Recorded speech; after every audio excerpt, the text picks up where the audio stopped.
I've always had this like crazy amount of confidence. She's an OG. What was the goal for you in the beginning? We were making up the rules as we went along. 13 years ago is when We Were What started, and it started as a street style blog. Talk to us about your hair, your beauty, all your tips. Yeah, no, my hair has been quite the journey. Creating my own brand was just really backing myself 100%.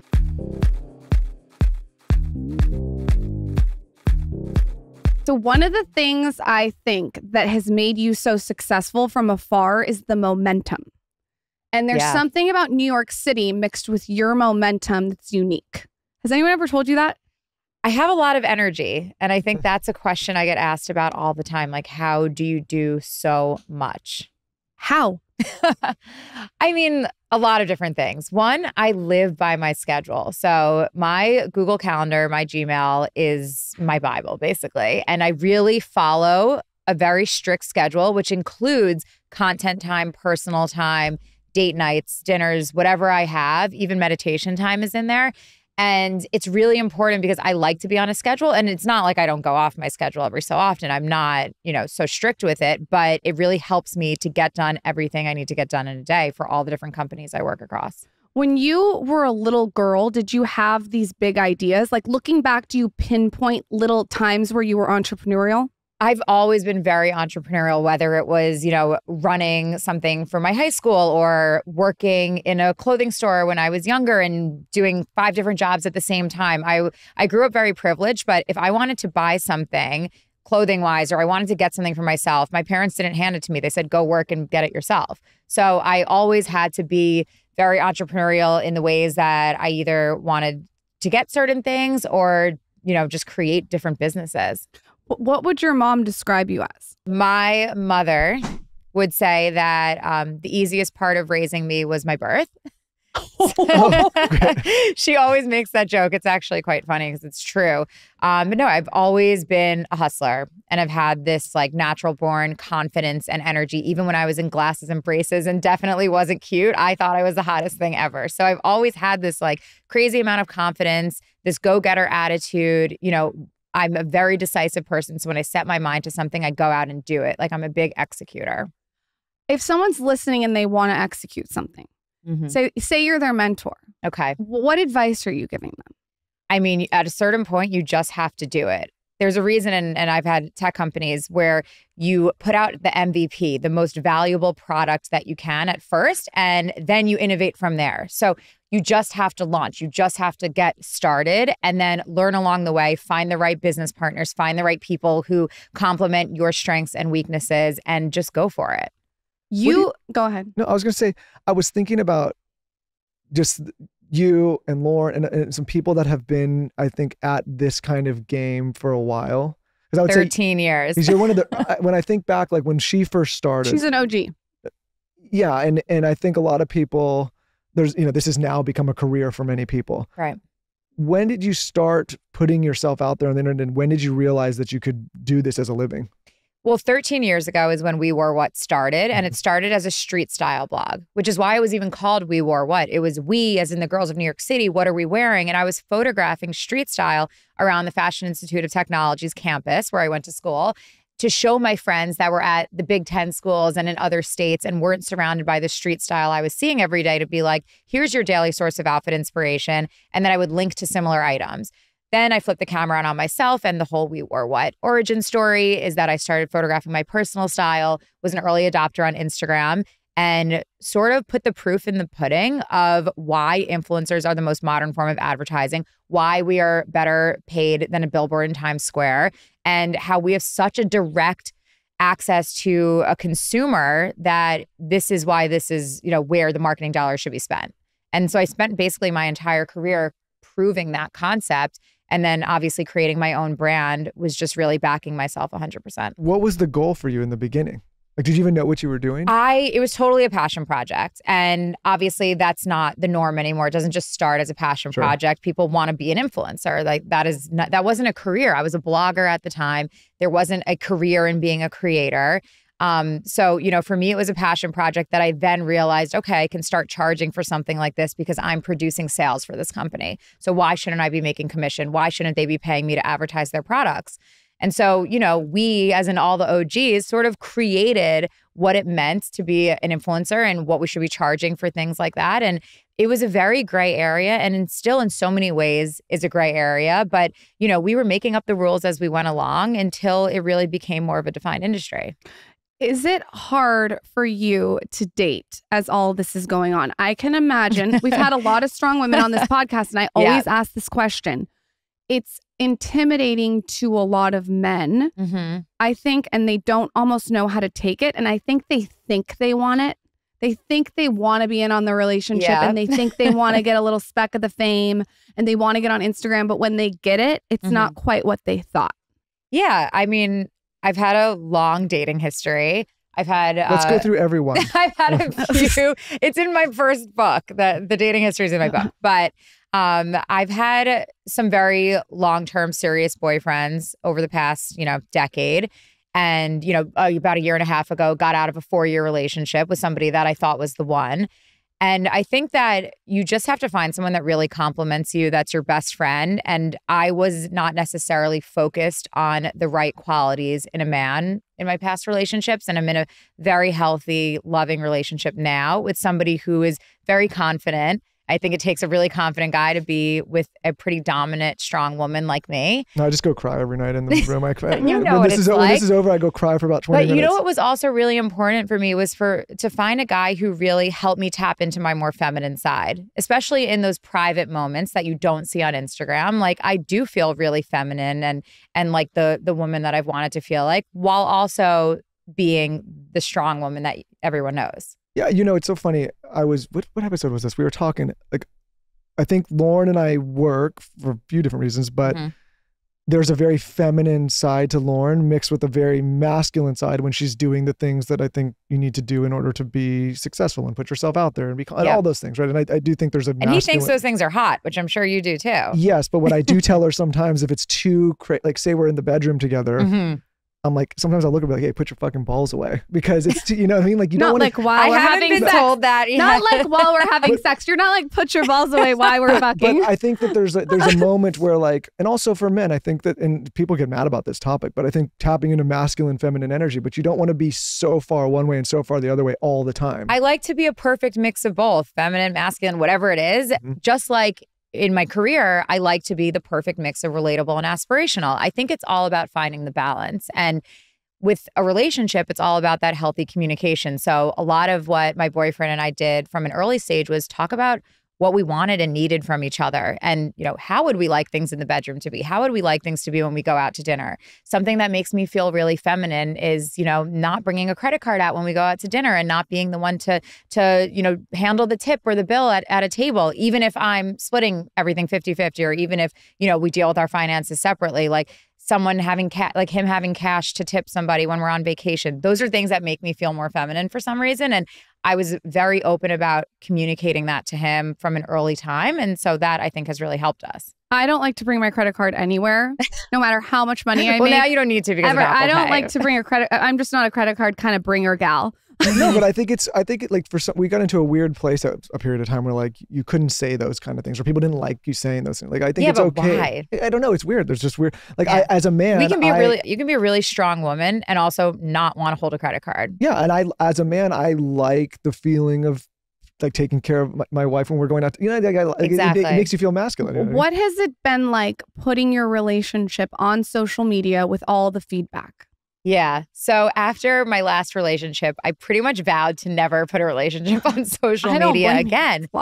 I just wasn't sure if I wanted that kind of exposure and outside opinion again. And then I found myself in a really loving, healthy relationship that I was so excited and proud to share with the world. But I didn't do that until he was fully prepared for what came with that. And so when I decided to finally share us on social media, I said, okay, here's the best case scenario and here's the worst case scenario. And so I very much prepared him for the types of comments he would get, the types of companies or, publications that would write articles about us, the kind of digging they would do into his life or his career. And so we were very prepared for what it came with. And, it may seem like I show a lot of my relationship, but we definitely don't. We keep a lot of things private. And I think that that's really important to have those boundaries. And we're constantly checking in with each other when it comes to that. what were the things you were guarding him against? Yeah, what is this conversation? I said, okay, the worst, what's going to happen when I post you? There's going to be some Reddit comments. There's going to be this, that. The worst thing is probably the New York Post to write an article. And then you're going to get a ton of phone calls about it. And that's like exactly what happened. And just that he's dating you, that's what they write about. They said this guy is dating. I don't know why it was so interesting to people, but it was. And it was fine. It wasn't that big of a deal. So when he gets a negative comment on his Instagram, did you give... Oh, he doesn't. He's private now. I made him go private before we... So, okay, let's say he sees a negative comment. Does he react to that, or does he know what to do because you've sort of coached him through it? He doesn't react to anything now. Yeah. I think at first to anybody, even to my friends, to my family, when they get comments, it can be a little bit shocking. Like I had to talk to my brother and sister-in-law who just had a baby. Like, are you okay with me showing her? And they're like, yes, up until a certain age, when she starts becoming recognizable, then we don't want her shown anymore. So that's just a conversation I always have with my friends and family to kind of, I chose this career. I chose to be a public figure. So I know what comes with that. But everybody in my life did not. And so I'm always really cautious and sensitive to that fact that even one comment, when I get thousands a day, can be really intense for somebody to deal with. How do you combat any negative comments? Is there something that you do now, a practice that you have? I feel like listening to you on Melissa, it seems like you've had a full mind-body evolution. Totally. I used to address a lot of them, and now I do not pay attention to it. And I truly mean that. It's not like I go behind and I read it and I cry about it separately. I literally don't pay attention to it. Good for you. I either laugh at it or I change my mindset to really just feeling bad for people who take the time to write a negative comment about someone else. Like, you have to realize someone like that must be in such an unhappy place that you have to feel sorry for them, because hurt people hurt people. And so once I had that mindset, I was like, all right, I'm not going to address the negativity because I don't want to put that out there to my platform and my community. I'm going to keep it cool here, even though I'm very vulnerable with my followers and authentic. And I like to tell them if I'm having a bad day or if something's happening that I want to share about, I will. But it's just about not addressing it. It just comes with the territory. Heidi Powell just came on this show. She's in the fitness industry, and she said how she deals with it is the same way. It's if the stove is hot and everyone tells you that the stove is hot, why would you keep touching the stove? And that's what going on hate sites or looking at comments, why would you even go there? You wouldn't. You would stop touching it. I think it's challenging because I'll just use this show. Like, you guys have been putting yourselves out there longer than I have, but doing early days of this show, we would take a lot of feedback because we were forming the show and what do people want to listen to. And I think the general temperature of the internet now is productive people that are doing well, typically write like simple, nice, love it, great, move on. Right. But the stuff that's longer winded these days is a lot of negative stuff. And the question you have to ask yourself is this productive in a way that I can take this information, use it to improve the platform? Or is it just hate stuff that's tearing you down? And at some point, like if it's the hate stuff, it's not productive for you as a person in any like endeavor to pay too much attention to it. Because in order to do anything, put yourself out there publicly, run a company, take a chance on an idea, you almost have to kind of like put the blinders on and just do it, because there's so many naysayers and so many forces against you that if you pay too much attention to that, you just get derailed. Yeah, I love constructive criticism, and I'll ask my followers all the time if I saw there was a slow seller for my clothing brand, I'll be like, what didn't you guys like about this collection, or what do I need to do more of going forward? And so I'll always ask for, what type of content do you want to see? What am I doing right versus wrong? And I welcome that kind of criticism because it's really helpful for me to then be flexible and to innovate and to, transform whatever we're doing with the brand or with my platform or whatever it may be. But, you just can't add fuel to the fire. And I think that's the moral of the story with anything. Like, we went through it for so many years, especially during cancel culture COVID time where, I was particularly addressing basically any accusation or negative comment that came my way. And that was a really unhealthy mental mindset for me to be living in. But the problem is, and this is what I think a lot of people don't realize, is there's no rule book that we got on how to deal with when you're dealing with the world. And it's almost like you have to have an evolution through it. You have to get through it to get to the other side to realize what you should be doing. Yeah. Like, now this generation has more of a playbook because they can look at what we've done and they can see, oh, okay, maybe I shouldn't, I should. I think that you have done a really good job putting yourself out there in an authentic way and kind of not giving a fuck what anyone has to say about it. I think that that's also going to come with hate. It's like part of the gig. totally part of the gig. And yes, you're right. There is a playbook now for how to handle those types of situations. And I get approached all the time by other influencers and creators or even some celebrities who will be like, how did you handle this type of thing? And I'll always give them the same advice. Just literally don't address it. Unless you really have something to apologize for, then just get in front of it, apologize for it, and move forward. Don't continue focusing on it every single day because you will end up bringing more attention to something than people already know about. And more people will end up, it's just fuel to the fire. It's almost like do nothing. Well, just do nothing. It depends on, it's obviously situational, but a lot of the time it's like people are on to the next thing the next day. Yeah. You know what I mean? Have you ever seen a bully start bullying someone and then it's kind of like somebody starts getting beat up and everybody piles in, like some kid gets jumped or whatever. It's like, yeah, that's the internet. It's kind of like the internet. Literally the but internet. if you're just like, hey, keyboard bullies, we call them. Yeah, and if you're just kind of like, hey, I don't care, I'm not part of it, and I'm not sorry. If it's something you're not sorry about, then like I just think people are like, okay, move on to something easier. Yeah. Right. And absolutely. I always see, like, maybe wearing some other hats I wear. The people that are so afraid and constantly trying to like apologize for everything, even if they're not sorry, those are the ones that get it the worst. You welcome that sort of attention and if you're giving it the time of day, then more people will want to come out and take part in that. And that's what I found was happening. And all of a sudden, when I changed my mindset, I changed my attitude, I worked a lot on my mental health. I worked with my life coach to really figure out like, what is my position on social media and this platform? What am I here to do? I'm not here to talk about these things every day. I'm here to help inspire people to talk about my business, to share great clothing. Like that is not really, it didn't feel true to me. And it also was having a very negative effect on my mental health. And then once I made that switch, I was in such a better place as a person. What are the things in your toolbox that you've used to shift mind, body, spirit? Lots of things. Yeah, give us. This is the podcast to give us every. Having a life coach, who I've worked with for around 7 to 10 years now. She's been incredible, and what I like about a life coach more than a therapist is that she just tells me what to do and how to do it. Like it's not as much of why are you this way and let's talk about your feelings. It's like, okay, here are the tools you need to become a better person. Put them into practice and let's start doing it. And one of the first things she ever taught me was, what happens when you get in an Uber? I was like, what do you mean? I get in the Uber, I'm on my phone and I go off to my destination. She's like, do you ever talk to the Uber driver and have a conversation with them? I said, no, not really. This is about 7 years ago now. And she said, next time you get in an Uber, say hello, how are you? And find out about the person. And I did. And I swear it changed my life. Having that conversation with a person. And not only did it change my life, but that person's day, I guarantee you, is changed because of that interaction too. And so that's something so little, not even to do with business or relationships, that totally changed the way I was going about my day, the way others felt around me. And that's what working with a life coach has done. I've also meditated in the form of breath work, which Melissa works with Erica now too. She's the best. Breath work has been really instrumental in just helping me to stay calm and to get out of my anxiety. But really working out is the way that I take care of my mental health. Working out is my escape. It's when my phone's put away, whether it's 30 minutes, 45 minutes, or a full hour. A combination of all my different workouts really help me to like ground myself. What's the workouts that you do?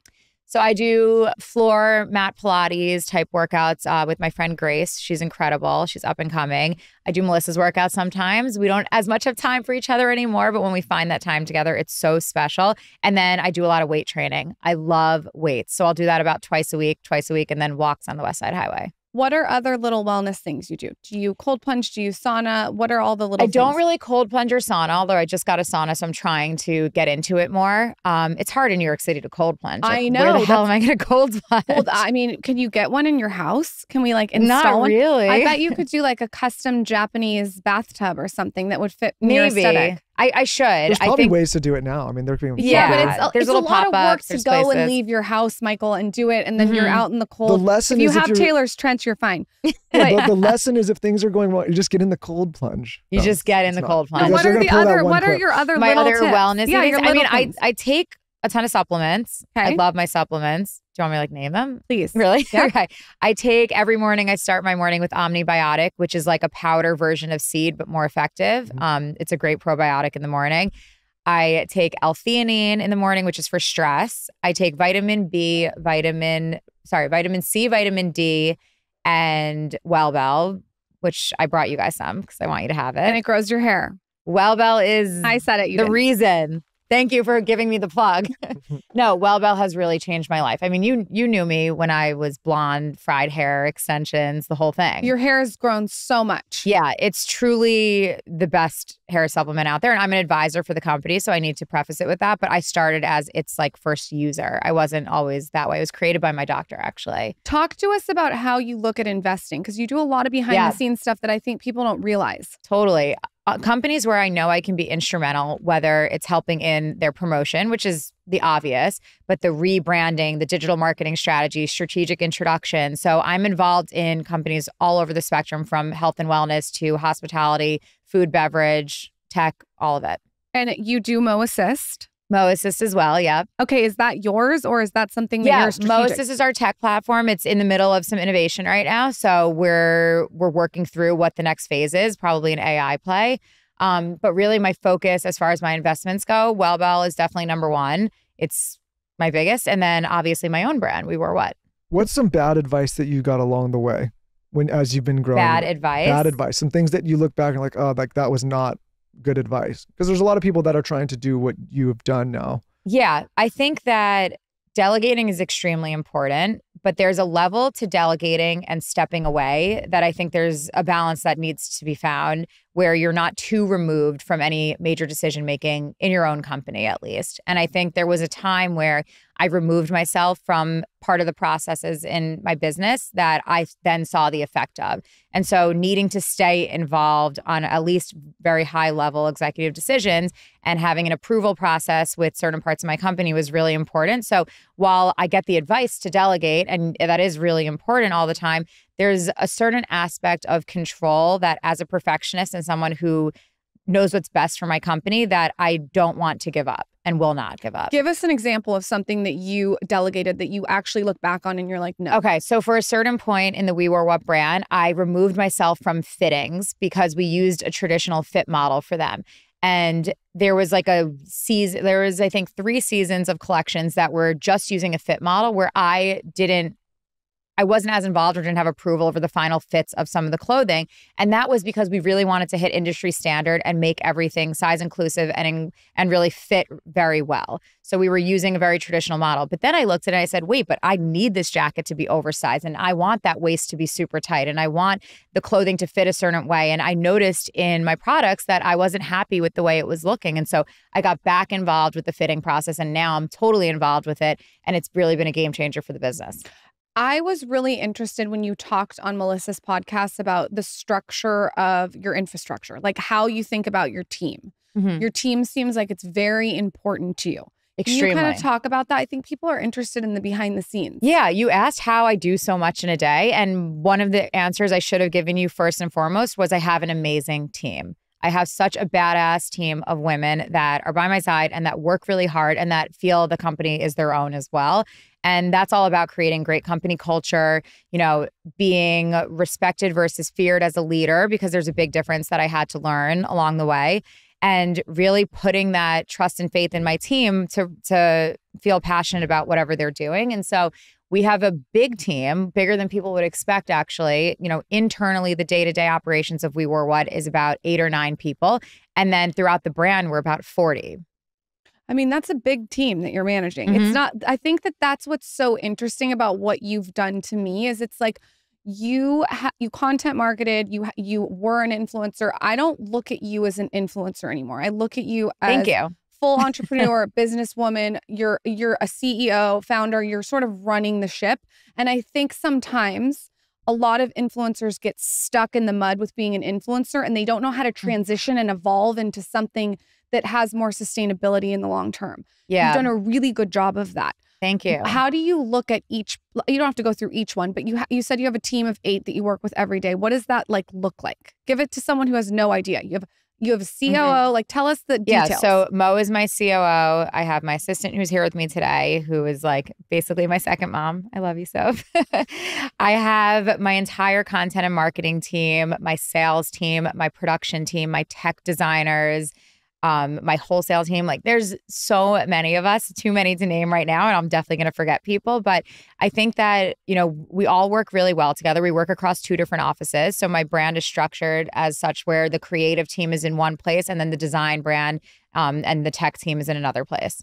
What is the difference between being respected and feared? And is that from your life coach? How did you learn that? Totally. Does it sound like it was from my life coach? I don't know. Taylor, I need you to fear me at all times. I mean, there's a big difference between being feared versus respected. And as a leader, you want to instill that, I'm your leader and certain things, this is the structure of the company and certain things need approvals and this and that. But I want you to feel comfortable coming to me with anything and feedback is welcomed. And finding that balance along the way with my attitude has really been, because I can come off like pretty harsh sometimes. And I'm pretty dominating, I'm strong, but I have that soft side of me, and leaning into that soft side doesn't make me weak. It just makes me stronger, actually. And so learning how to lean into that, just like I do in my relationship with the feminine side, has been really helpful when finding that right dynamic with my team. I think when you're someone who is so time oriented, like I feel like you're like me where you think your time is your currency. Totally. Time is money for sure. So when you're giving feedback, and I have to work on this too, the feedback is sometimes so curt because I don't want to waste any time. Yes. But then I'm like, wait, I need to like do maybe a compliment sandwich or like a little softer. Compliment sandwiches are amazing. But I do that with you sometimes. But I think that that's a conversation that could take place where you like, I think you can sit down with people and just say it like that. Be like, hey, I'm not curt and I'm decisive and I'm not trying to be short with you, but time is this and we're all busy and we're all, trying to, I say all the time, like, does the meeting need to really be an hour, 45? No. Like, but we can skip the pleasantries and do that later. But here, and I'll start meetings that way too. Like, let's just, for the sake of time, for the sake of everyone's time, let's just start.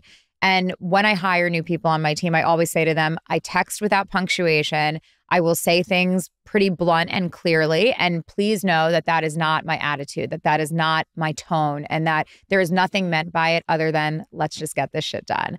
And I have to be very clear with my team. And they'll go to Mo or they'll go to Jess, who's my brand director. I just hired my best friend as my brand director, which has been amazing. We have a friendship contract, and that is a whole other thing we should talk about. A friendship contract? Yes. Okay. Working with your best friend can be tough. We all know this. Sure. You work with your husband and wife. Like, you guys know it. How do you structure your day to get all of this done? And I mean from a really micro level. Are you scheduling photo shoots on one day? Are you time batching? Are you taking calls one day? What's the structure of your flow look like? Yeah, I have a lot of weekly set calls. Like Monday's my busiest day and it's most of my board meetings. So it's my, touch base with my business partners or my Wellbell board meeting or whatever it may be. We basically from 9 a.m. to 6 p.m. have full back-to-back meetings scheduled, either every half hour on the half hour with either 10 or 15 minute breaks so that I can have time to eat or to drink water. To go pee, exactly. Or, every hour on the hour, depending on what the meetings need. And most of our meetings are held on Zoom now. And then I go between my offices across the street from my apartment. So I go back and forth all day. And my other office is very close. So I'm between a ton of places at once and handling a lot of different things and somehow finding time for content too. What's the behind the scene thing that you do that maybe people who follow you don't know when it comes to content or your clothing line? What's something that you do that Sophia would know that maybe someone who's listening? What do I do that people wouldn't know about? She's like, hold on, let me look. I mean, I feel like the amount of meetings I take from my bathroom is kind of surprising. I'm on Zoom all day, but I'm in my bathroom getting ready half the time. So I won't like get ready in the morning and then be done for the day and leave. I'll like shower and then sit with a wet head on my first meeting and then hop onto my second meeting and be blowing my hair with an AirPod in or something like that. Like I will not just get ready and leave the bathroom. So I'll probably spend like 3 hours a day just kind of standing in my bathroom with the laptop open. Are you doing your hair like this yourself? No, my Andy came over and did my hair today, but I can do my hair myself. I'm you pretty can good do your at hair it. like this. I don't think I need you to maybe teach me. I don't really know how to I do tutorials all the time. How do you do your own hair running all these things? It's not that easy, right? It's not that easy. I can understand. And it's time consuming. You have so much going on. The fact that you're actually blow drying your own hair, Michael, I know you don't understand this, although he does take 3 hours. No, it doesn't take me long. It's just a quick pushback with the. It's not a quick pushback. My boyfriend has long hair like yours. You guys should talk about products. I'll give him some products, but as somebody who you don't know because you don't do your hair, so you just don't know what it takes. You never do your own hair. Never. Because I'll tell you it why. looks a little ratty after a while if we don't get It doesn't. I don't wash my hair. I wash my hair till you're going to die twice a month. Twice a month? You're joking. Nope. Hey, by the way, I wash my hair twice a week, which I think is not a lot. Twice a month. But that is it's grown shocking. my hair. I don't wash my hair that often. Maybe once a week. Well, we're not talking about your hair. You have completely different hair. We're talking about girls' hair. It's good. That is natural oils. Twice. We're gonna have to talk about this more. It's the best tip ever. Everyone is over washing their hair. That's crazy. And you know what I do? So I cold plunge and I dunk my head under, and then I just wash it out with water. I don't put shampoo in it. Oh, so you're getting your hair wet more than I probably once get a it month. wet 3 or 4 times a month.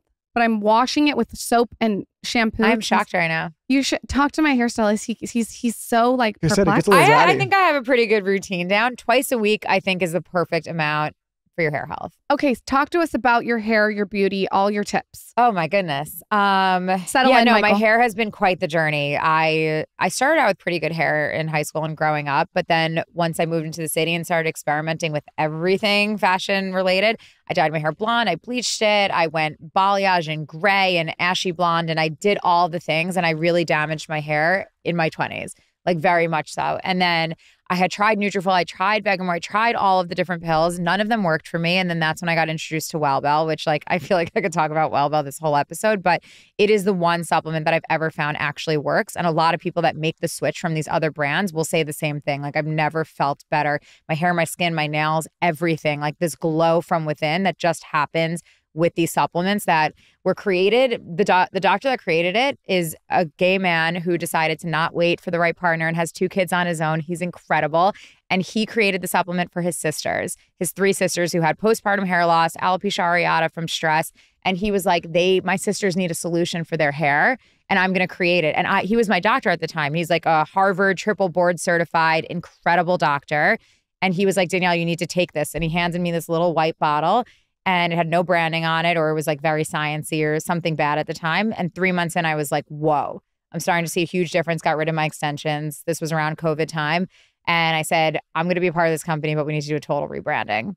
And now it's gone crazy. It's gone I've crazy. seen it everywhere. But you know, they've never taken outside investment. So they're just growing on their own with community at the focus. And it's really just been like such an incredible brand to be a part of because it helps people feel so much better about themselves. And it's really like beauty from within. And it has changed my confidence completely. Like I love my hair and it's such a part of me now. And it's really helped me regain my confidence after so many years of damaging. When you're looking at a deal to invest your own personal money in, I think that you are the perfect person if a brand is listening. Tell them what you're looking for. I am looking for a company where I know that I can help you increase your revenue and really be a strategic partner for you. But I'm more so looking at a company who, when you invest in a company, you really are investing in the founders. So I'm looking at the founders, like, are they hustlers? Do they know what they're doing? Are they smart? Are they, humble enough to find the other right partners to complement their strengths and weaknesses, like I said earlier? And I'm looking for companies that are profitable, that are not throwing a shit ton of dollars into the influencer universe and waiting to see what sticks, that are really purpose-driven and that actually work. That's the whole thing. They have to actually work, right? We both love Array. You love Array. Yeah, love Array. Love Array. Love Sif.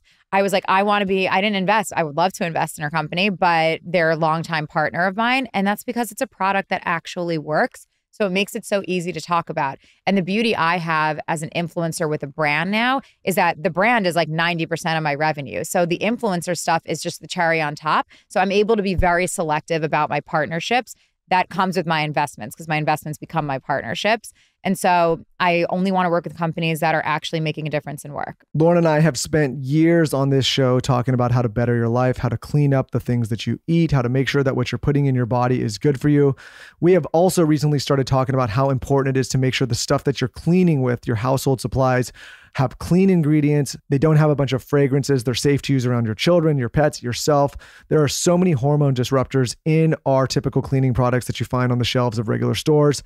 And this is causing all sorts of harm in your body, potentially creating health implications that you're going to have to deal with throughout your life. This is why Lauren and I love Branch Basics so much. We've had the founder Allison on this show twice to talk about all of the benefits of switching to Branch Basics in your house for cleaning supplies. Just search Branch Basics, Skinny Confidential, and you'll find those episodes. What we love about them is their premium starter kit replaces all of your harmful cleaning products in the home. Branch Basics now also has a new luxurious gel hand soap made with only the safest ingredients to nourish your skin. And Branch Basics is free of fragrance, hormone disruptors, harmful preservatives that wreak havoc on our health, and is even safe enough to use around your babies and pets. It's an absolute no-brainer to switch to Branch Basics and get rid of all of these harmful chemical supplies that are in your household right now. Since making the switch, Lauren and I have noticed a huge difference. Why would you continue to use things that you know are harmful when there's a better alternative? We, of course, have a special offer for our listeners. Save 15% on your starter kit or their new hand soap when you use code SKINNY at www.branchbasics.com. Again, that is code SKINNY for 15% off when you purchase a starter kit or their new gel hand soap at branchbasics.com. You know, we are huge fans of Symbiotica and their line of supplements and products. We have had the founders of Symbiotica on this show multiple times. We could talk to them for days, hours, weeks. We have at times all about all the things that they're creating over there at Symbiotica. What we love about Symbiotica is most of their supplements are in liposomal form, which means you actually eat them like food. This is going to give better delivery to your body and immediately give you the benefits of taking these supplements. Some of the standout stars that we love are their magnesium threonate. This is one of the best sleep products. You can also put it in your morning coffee. So many of us are deficient in magnesium. Their glutathione is one of the best on the market. I think it's one of the best antioxidants out there.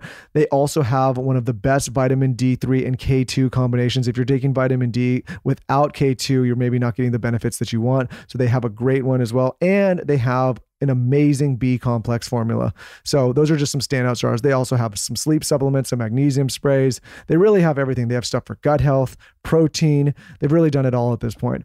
So many supplements contain fillers or harmful ingredients, but Symbiotica's products are truly made with intention. They are formulated with the highest quality ingredients out there. No seed oils, preservatives, toxins, artificial additives, or natural flavors. Plus, they taste so good. One of the things I do with the magnesium is put it in my morning coffee or tea or matcha, whatever you want to do. Lauren and I could not be bigger proponents, bigger fans of the brand. So give them a try. Start your Symbiotica subscription today. You can save 15% on your order with our code SKINNY. Just go to www.symbiotica.com/theskinny and use code SKINNY on your subscription order. Again, that's symbiotica.com/theskinny. I work out at home a lot. Sometimes when I can't get my trainer to weight lift, or if I can't get to a Pilates class, I'll just lay out my mat and do a little workout. And I have been using the coolest mat. You guys are going to be so obsessed with it. So it's by this brand called Stacked. Stacked is a female-founded wellness brand that believes movement is important for a well-balanced life. So you may know them from creating the Stack mat. It's a first of its kind. It's a foldable fitness mat that doubles as a block to enhance or modify your workouts. So you know how sometimes you have like your block and your mat and all this stuff? This one just folds up into everything. But this year, Stacked expanded its vision beyond just the mat. With the recent launch of the Stack Mat Pro, a more durable and grippier version of their iconic mat, and their newest innovation, the Stack Weight, they continue to elevate your everyday fitness needs and inspire movement. So if you go on their site, it's so beautiful. Like if you're a big workout person like I am and you want to work out at home and you like saving time, go on their site and look at how beautiful their pieces are. The foldable fitness mat is unlike any other. I love it in black. They also have the most beautiful weights, like I said. Go check them out, especially if you work out from home. Visit shopstacked.com/TSC and use code SKINNY at checkout. You get 20% off your purchase. That's shopstacked.com/TSC and use code SKINNY for 20% off your order. I have a question in relation to that a bit. When people come to you at this stage of your career that are aspiring to do what you've done or what Lauren's done, what are some of the things that you tell them that maybe you wish you knew earlier when it comes to putting your life out there like this? That's a tough question because I feel like the way I put myself out there over so many different years taught me so much and helped me grow up as a person and shape who I am. So do I wish somebody told me like, don't do this and don't do that? Maybe, but then I wouldn't be who I am today. I think that's a healthy way to look at it. Mm-hmm. But I guess if you were coaching somebody, what would you tell them to do? Learn how to say no. Learning how to say no is probably one of the hardest parts of our career because you want to say yes to, you know, every tummy tea and whatever deal that comes your way. But that is going to make you so much less authentic as an influencer. And then you're not going to have longevity. Your followers are not going to trust you. Also, Ryan Holiday said something that I feel like very much applies to you is that He said, when you put yourself out there and you start to gain fame and notoriety and influence, you start to get invited to all this stuff, right? Maybe you're invited to something political. Maybe like a movie star is doing something. You start to get invited to all these different things, but it sort of ends up taking your eye off the ball of why you started. So you have to have the ability to even say no to the bright, shiny things. It's not only just the money, I think. It's also the time. Yeah. I mean, there was a time in both of our careers where I'm sure we were going to every single event that we got invited to. I don't know if you were, I was for sure. And that's because it was so bright and shiny. And then I quickly, fortunately realized, wait a second, I can't be everywhere. Not only is that not good for my brand image, but it's not good for my time management. Like I need that time at night to not go to an event and maybe to content plan for the next week or to work on something outside of, my company or to work on time for myself. So I think that, that learning when to say no goes across so many different parts. If you can't be everywhere, it also makes the price go down.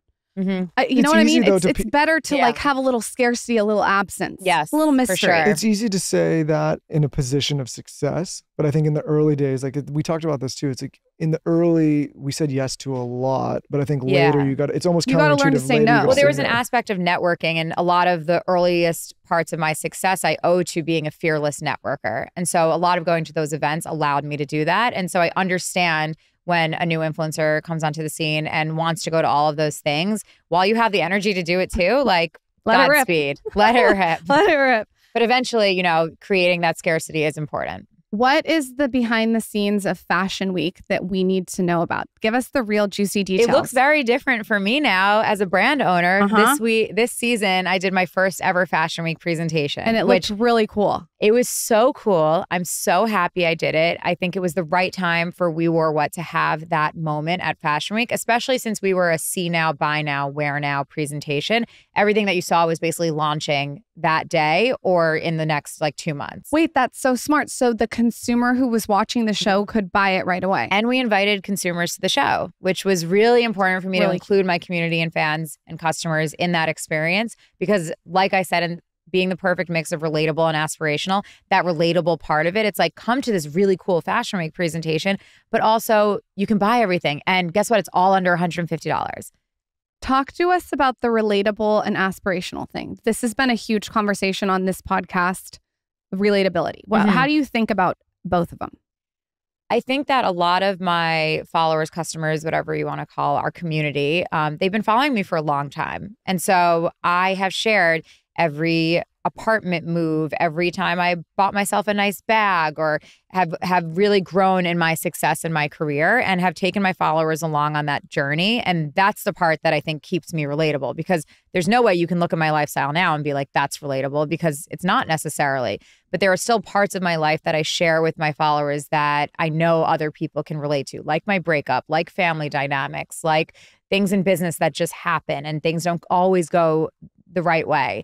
And so just sharing vulnerable and remaining really transparent with everybody, I think has kept me relatable. But of course, I'm buying designer bags, or I'm traveling on luxury vacations, and I live in an expensive apartment. So that's the aspirational part of it. Why did you decide to talk about your breakup? What provoked that? It actually took me, it was a few weeks after we actually broke up. So I think it was something that I felt like, because I had shared so much about it, I almost not owed it to my followers, because I think that's a very unhealthy relationship, to feel like you owe your followers something. But they're my friends, and I know they care about me, and most of them, right? Not all of them. Yeah, I'm sure we have all different kinds of people that listen to the show. They love everything about us. They love you guys. There's not one person on the internet that says not one hater. No. You know what? You guys are just the best. No, that's not true. If you go and look on the internet and you Google us, you'll just find nothing but love. Yeah, with a relationship and a breakup, definitely and not true. People were always saying, oh, when are you going to get married? Or you're definitely getting engaged this weekend. And that even happens now with my new relationship. So I just felt like this was something that I was really struggling with, and was figuring out my own way of how to move on. And sharing that would not only help me to feel free of it, but to help other people as well, which in turn it did. I think when it comes to this kind of topic about relatability and what you share and how people feel about it, I think it's important for anyone that's putting themselves out there to maintain, like, you have an element where you're sharing a lot, but if you ever get to the point where you feel like those people have ownership over the way you live your life, I think that's a very difficult way to live. Yeah. So like for me, I got in trouble on a podcast. I said like, who aspires to relatability? Like the whole thing is you want to, everybody in life, you want to grow and you want to end up better than where you started. I think sometimes people have a difficult time watching someone as far as you've come or as far as Lauren's come, because it started so humbly, right? And it's gone so far. And I don't think that's not relatable. I think that's very, like, that's the story. That's like the American dream. That's what, right. You know, that's why anyone out there aspires to do anything. But I think where people get in trouble in your worlds is they try to say we're still relatable and we're still like everybody else all the time. The whole thing is like what you've done is you've actually become not like everyone else. There's still probably right. You have to be self-aware enough to be like, listen, I know this is not relatable, but you know, here I am still sharing everything because that's what I'm here to do. There's also a way to curate relatability, which I know, and I'm not going to name people, but we know these people that go and it's like, hey, like this is, it's like, no, like you're sharing a part that you think is going to resonate with people. Like they're making millions of dollars a year, but they're pretending like they wake up at 11 a.m. and like they're in bed and like, it's just, there's no, I think that's why your content resonates with entrepreneurs. Waking up at 11? Well, I guess because you show the hustle. My perspective, you know, you show it. Because I'm not a quote unquote influencer or creator and I'm more of an operator, like, I hope that people take from this, like, hey, you can start with a gem of an idea or something small and you can turn it into something big. It takes a lot to do that. But what I don't want to do is like, hey, if you're just relatable all the time, then you're just going to, because it's not a realistic message for people that are trying to make something happen. Does that make sense? You just have to be real. Yeah. That's it. It's so hard to come by in our industry. And it's very refreshing when we can just be like, let's just be real with each other and with our audience. And that's what I try and do all the time. And hopefully people respond well to it. But, you know, you just have to stick to what is true to yourself. And that's why I love long form content. You can see through long form content, you can see and you can hear who is sort of real and who is not. Yeah. Do you know I did a lot of long form content surrounding our Fashion Week event. I did a play on 7 Days Out, which is a Netflix show. Did you ever see that? It's amazing. Good? So cool. It shows like the Chanel fashion show or the 11 Madison Park 7 days out from the opening or the show. It's really cool. So I did a behind the scenes raw footage. I said, I want no editing. Like you just chop it up, but I don't want any like voiceovers, this fixing of things, like no filters, just cut it up and show what the days look like each day, 5 days out from our show.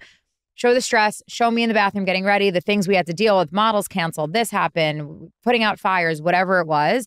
And people responded really well to it. Now, I don't know if Instagram is the place for that long form content. Like, I think it would have been nice if I did that to maybe launch a YouTube or some other platform I can't keep up with. But I think it was a really cool, authentic way to show the nitty gritty and the behind the scenes of planning something so major like that. I also think your content to me is a mix of you talking and visual. Like I think because you're in fashion and the fits and everything, like it's good to see it. Do you know what I mean? You know what's interesting though? Like we on this line, we get to talk to a lot of people and some that are much older and further than all of us, right? Yeah. And I remember of all people, it was Jillian Michaels came on the show and I was asking her about career longevity and she said, listen, like there's people that love me and people that hate me, but nobody is questioning where I stand or who I am. Or, like she's so authentically herself, and I think I took from that, like if you're going to have any kind of longevity, putting yourself out there as a creator or a public person or whatever, it's really hard to fake it for a long time. Like you might as well just could you imagine 13 years of faking it? No. And so I know at any given time, I was joking about like everyone loving me. Like I know there's people out there that can't fucking stand me. And there's people that can't stand Lauren. And I know me as well. Yeah. But my thing is like, I don't have the personal energy to try to curate and pretend and try to do this. And like, I have to just be who I am. And the world's a big place. Some are going to like it, some are not, you know? First Aid Beauty. If you have dryness, if you have dry knees, dry elbows, there is this cream by First Aid Beauty. Okay. It's called the Ultra Repair Cream. This moisturizer works. Okay. It hydrates to repair the skin surface 2 times faster than anything. And the reason it does that, I think, is because there's a colloidal oatmeal in it. I know all about oatmeal because when I was little, I got the chicken pox and my mom used to use oatmeal baths to heal me. And I remember just feeling so moisturized. So it's no surprise that I'm attracted to First Aid Beauty's Ultra Repair Cream. This is something that people rave about on Instagram. They say it improves their skin without feeling greasy. This is a good one if you get really dry skin or maybe you have a rash. It's just very luxurious, but also really works. It hydrates while repairing the skin surface 2 times faster. It also doesn't clog your pores, which we love. The dry skin cycle ends here. Demand more from your moisturizer. Order First Aid Beauty's Ultra Repair Cream today. And we're excited to share a special offer available now just for our listeners. Get 20% off when you visit our exclusive URL. Go to firstaidbeauty.com/skinny and use our promo code SKINNY. That's firstaidbeauty.com/skinny. Don't wait. Get 20% off with promo code SKINNY at firstaidbeauty.com/skinny. As you know, Michael and I are very passionate about the charity I Stand With My Pack. They're a female-run nonprofit that's dedicated to saving animals and preventing cruelty. I support them wholeheartedly because I know every dollar goes to helping dogs in need. I have had the team on the show. I always post the dogs on Instagram who need a home or need to be fostered or supported. So once a month, I will share a dog of the month. And today we have Murphy. He was saved from being euthanized. He's potty and crate trained. He loves people and dogs and enjoys cuddling with his foster brother. He also thrives in the midst of activity, and he'd be a wonderful addition to any home. If you guys know anyone who's looking for a dog, please direct them to Murphy. You can go to istandwithmypack.org and you can support Murphy, or you can donate to I Stand With My Pack. You can foster, you can adopt. Every contribution helps. That's istandwithmypack.org. You can also follow them on Instagram at istandwithmypack. Talk to us about your egg freezing journey. Ooh, okay. Change of subject. A little change of subject. Sorry, Michael. Yeah, no, my egg freezing journey was a personal decision that I made for myself after my last breakup. You know, I learned very quickly that like we plan and God laughs. And I'm a planner. Okay. I'm planning out years in advance for myself. And I had always planned on being married and having kids at a certain age. And so it was a wake up call for me to really realize that like this was no longer in my control. And I just needed to focus on being the best version of myself that I could be at that time. And so I didn't want to have the pressure of kids and my biological clock weighing on my relationship decisions. And so I decided to freeze my eggs and had to go through the egg freezing round twice, which was really difficult, really hard on the body. And I decided to document that version because I felt like I didn't know anything about it going into it, because people talk about it, but really not as much as they should.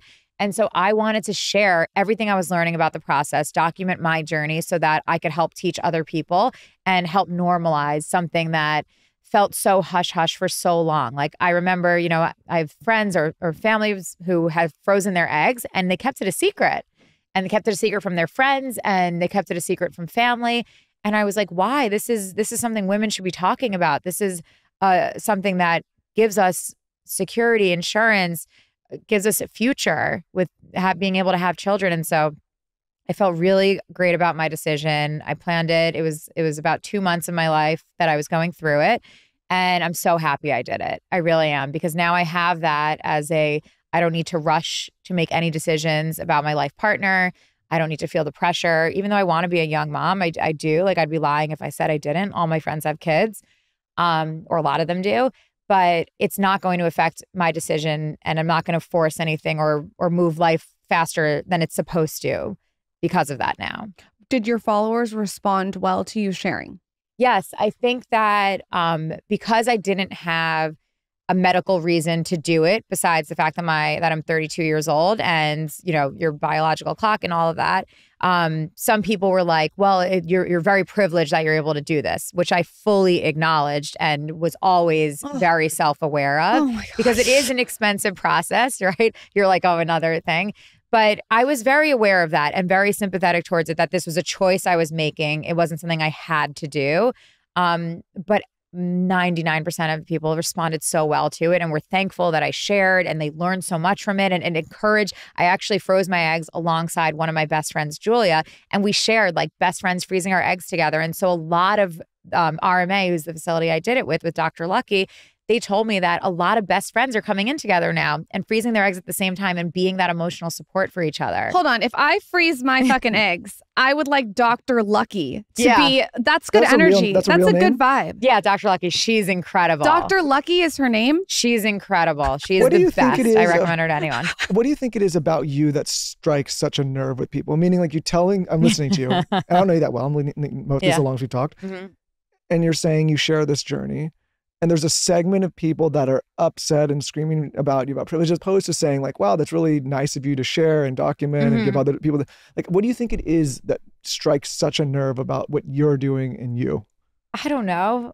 If you could tell me, that would be great. I think it's a confidence. I think she's really confident, and maybe that can be polarizing. Yeah, I definitely that. I can come off strong and confident, almost cocky sometimes, which is not how I mean to come off, but it's inherently what happens.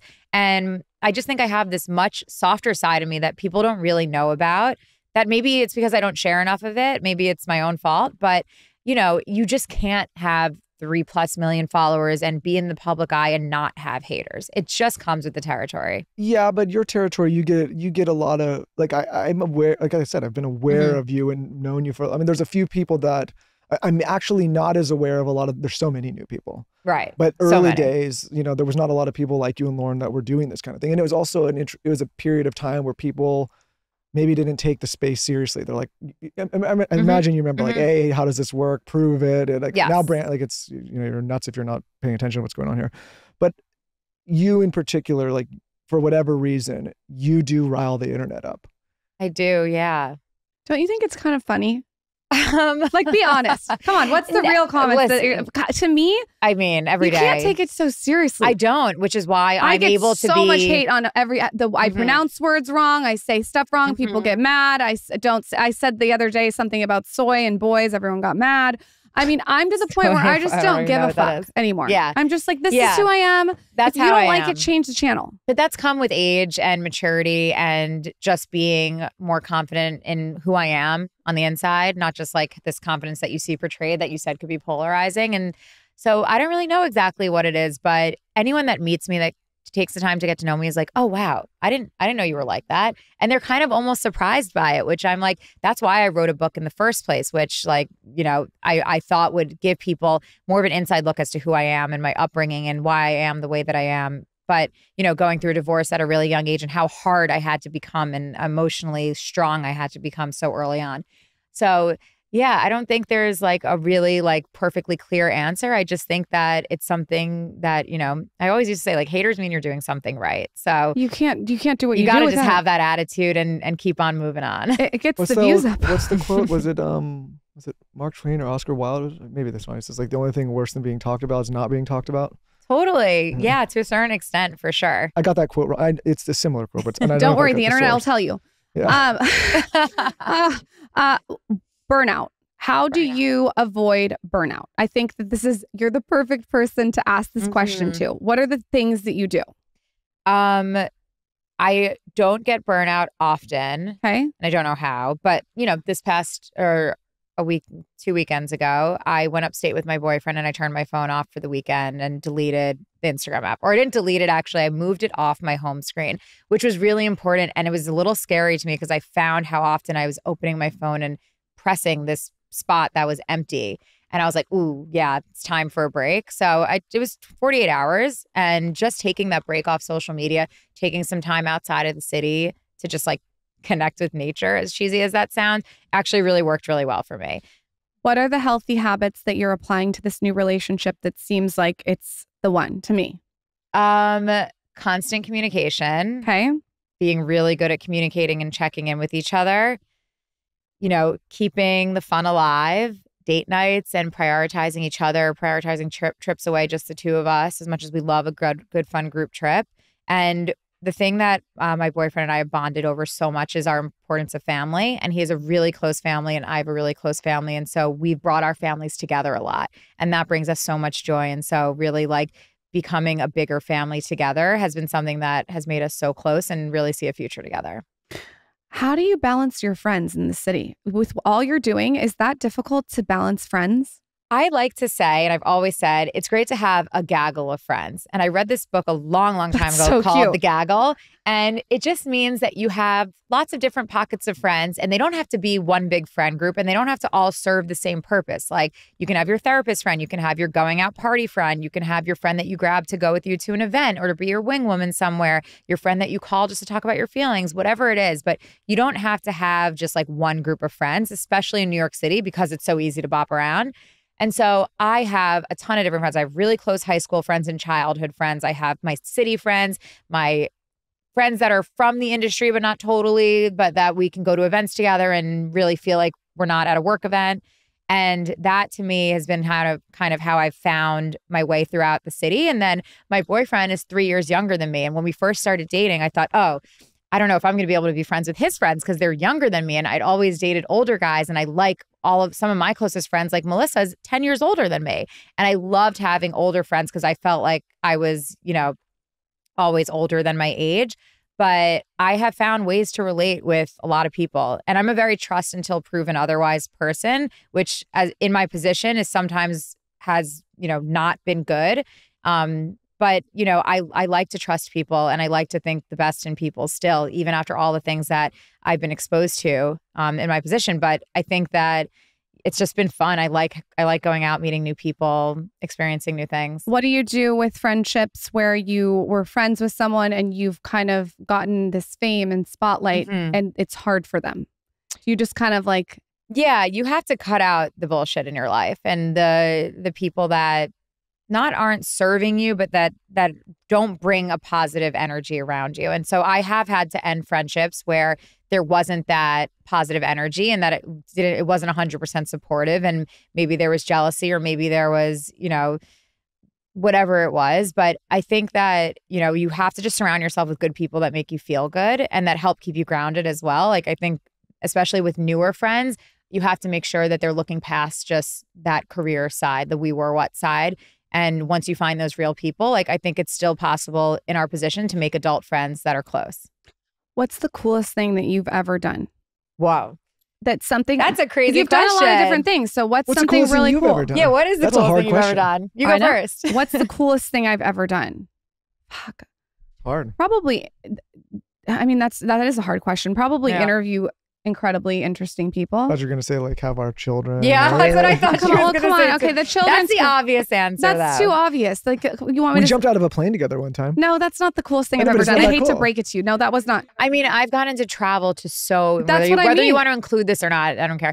I've gotten to travel to so many amazing, cool places, Africa, all over the world for my work. So that's really cool. But writing a book and having it become a New York Times bestseller, the career accomplishments, I think, are part of the coolest things I've ever done. My problem is I'm always disappointed with everything I do. That's cool. Because you experience stress. Yeah, I always think it's going to be better than it is. And then I get there and I'm like, ugh. No, you're constantly editing. You just can't be in the build up the hype too much. It's called the saber-toothed tiger. Anywhere we go, he's looking for the saber-toothed tiger. He's looking for where it is. I'm like, just enjoy the moment. You know what it is? What's in my brain about what the experience will be, even if it's a great experience. And then I get there, I'm like, oh, it's not as good as what I thought. So what has it been like to be married to me? Because that's been the polar opposite. It's the coolest thing I've ever done, Lauren. The coolest thing you've ever done is marry this one. Yeah. You should be so this podcast right now. I'd rather like go through life pleasantly surprised than constantly disappointed. I don't think you're in a position to be that way, though. What do you mean? Like, it's just not our reality, because I don't think I would just walk around life being pleasantly surprised by things. Meaning, like, I have high expectations for everything. So now I have very low expectations. You're gonna so we should have low expectations. Lauren, are you joining us on this journey? No, I don't want to have. I don't want that either. No, I don't like that. I like high expectations. Meaning, like, okay, say I want to go. I'll just say like, okay, I want to go to a restaurant, a date. It's gonna be like, I've read all. It's gonna be the greatest thing. And then it's like, if it's not. Oh, I'm sending you guys to Corner Store. Okay. What's Corner Store? New restaurant that just opened. Anyways, what I was saying is I build it up too much in my mind. Yeah. A lot of people do this in dating. Can you give the audience and us selfishly some tips to New York City? What are the like places that no one's looking? You know what? I'm actually not the person to ask this anymore.